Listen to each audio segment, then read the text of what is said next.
Bom, vamos ouvir então Ricardo Baronovski e Boris Casoy, que começam agora a comentar os assuntos mais importantes do dia. Boris, bom dia para você.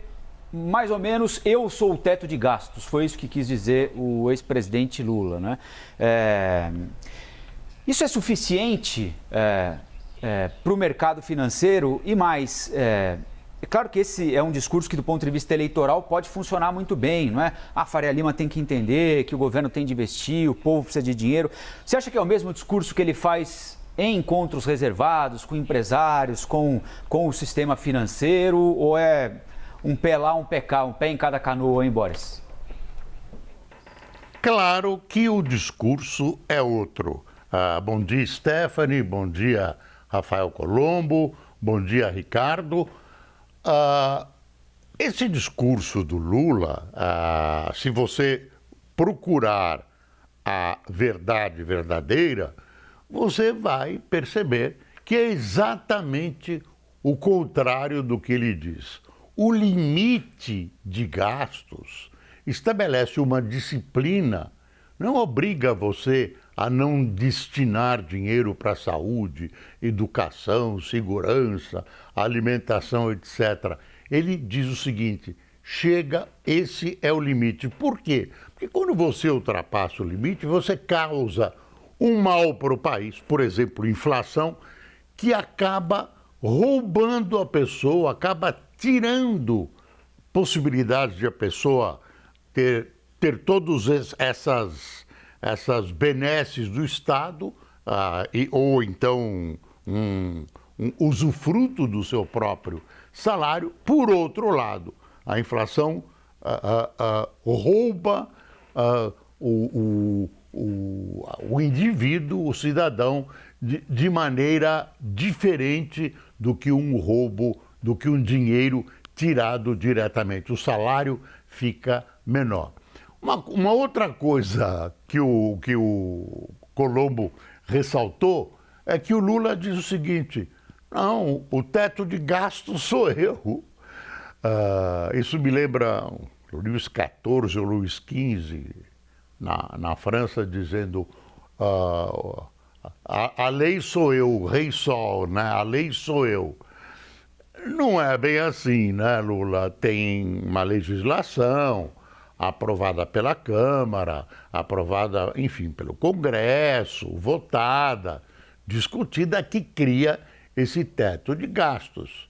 Não é porque, por melhor que seja o Lula, por melhor que ele acredite que seja, por administrações anteriores que ele elogia tanto, ele não é garantia de nada. O que garante é a letra da lei.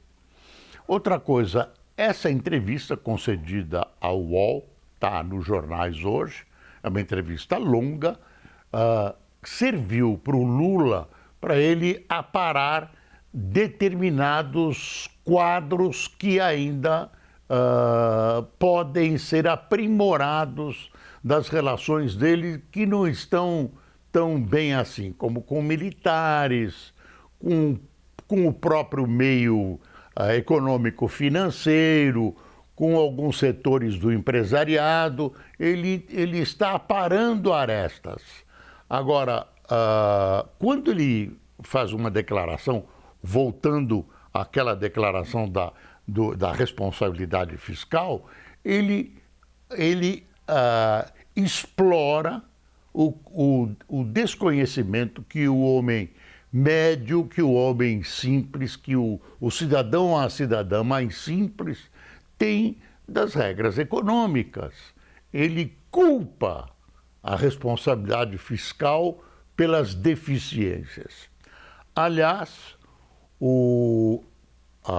quer dizer, ele culpa, e isso tem, segundo o que eu imagino que ele espere, tem consequências eleitorais. As pessoas, então Lula vai peitar essa maldade.